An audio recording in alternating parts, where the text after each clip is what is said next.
책 한 권을 맞아요. 처음에 책을 읽을 때는 책 한 권 읽는 거 되게 뿌듯하잖아요.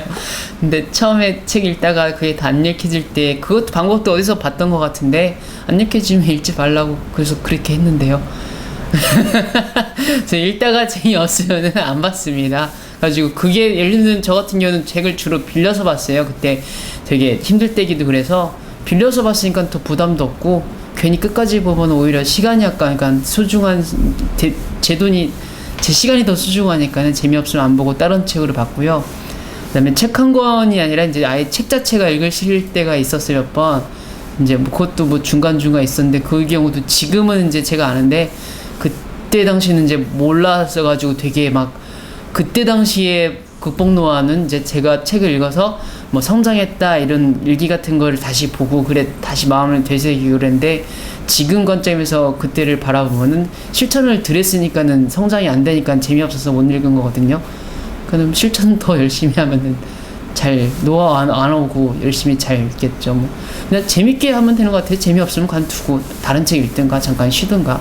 다른 재밌는 거 많은데 뭐 독서만 해요. 뭐. 필요한 읽다라고 하면 열심히 해야 되는 거지만은 일단 처음에는 취미로 재미로 붙이는 거니까는 재밌으면 읽고 아니면 말고가 노하우입니다. 네.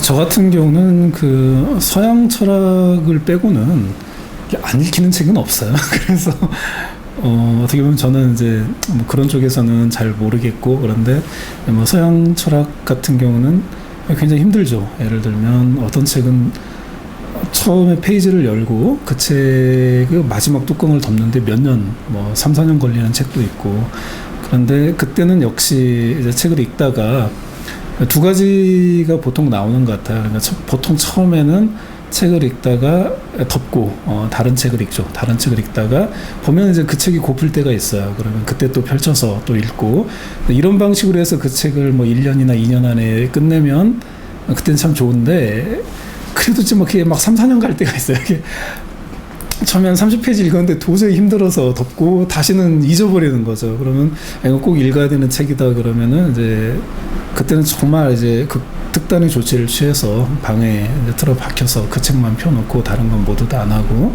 책을 독파할 때까지 이제 그 특공 정신을 발휘해서 끝까지 이제 독파하고 뭐 그런 경우가 있습니다. 예.